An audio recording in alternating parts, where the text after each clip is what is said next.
Kailash Chandra shortened transcription number 183 at the speed of 140 words per minute.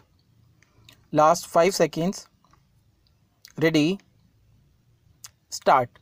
Mr. Vice Chairman, I have introduced the bill some time back in respect of vital matter which has been engaging the attention of various sections of our society. The matter has been discussed by several forums like various political parties, universities, bar associations, state governments, and so on. The matter is regarding what should be the relationship between states and what should be the relation between the center and the states in our polity.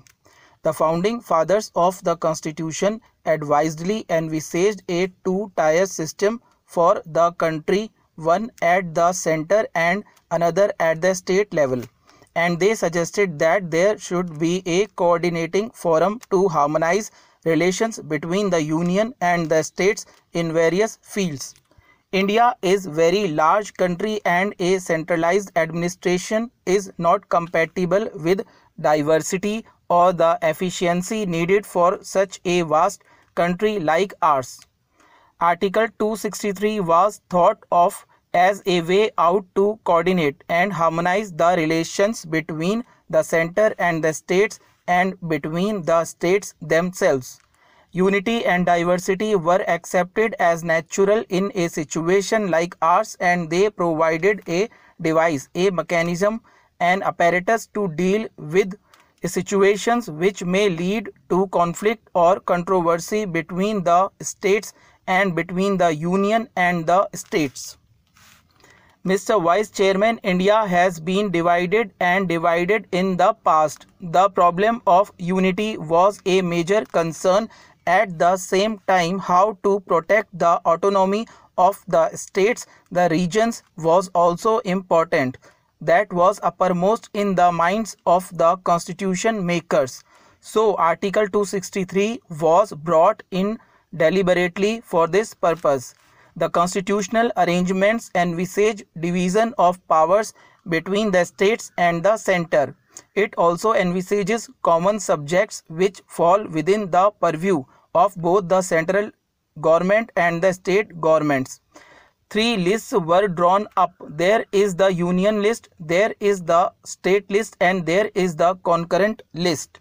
But while working this arrangement in the last 4 decades, there has been a persistent tendency of over centralization of power, concentration of power in the union government. The union government has been slowly and steadily taking over some of the functions, some of the powers which legitimately belong to the state governments. This caused tension naturally between the center and the states to a great extent. Some of the devices which were introduced to sort out the problems were merely ad hoc in nature. There was no comprehensive method by which the problem of union and state relations was resolved.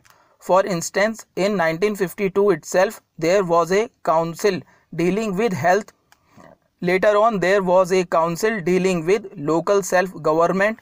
Further, there was a body to deal with sales tax. These steps were ad hoc in nature. They did not meet the purpose for which this article was introduced in the Constitution. With the enormous increase in the responsibilities and functions of the governments, the conflict between the center and the states became more and more pronounced, and as I said, the power of the center became so large, and the center has been usurping the powers and functions which legitimately belong to the state governments. Sir, state governments are the means by which central policies and programs are implemented, but over a period of time, the powers and responsibilities given to the state governments stand eroded because of over centralization of powers at the center. I may give a few examples. In the beginning, quite a large area of industry came in the jurisdiction of the state governments, but during the last 3 decades, nearly 85% of all the industries came under the center. Only 15% remain with the state governments. In the case of taxation, all the flexible, elastic, sources of revenue came under the purview of center. The inelastic sources were given to the state governments. In the case of administrative services, all India services, the earlier purpose is not being released. The purpose was that the All India services should have a national perspective, should serve the nation as a whole without endangering the legitimate interests, the powers, the control of the state governments.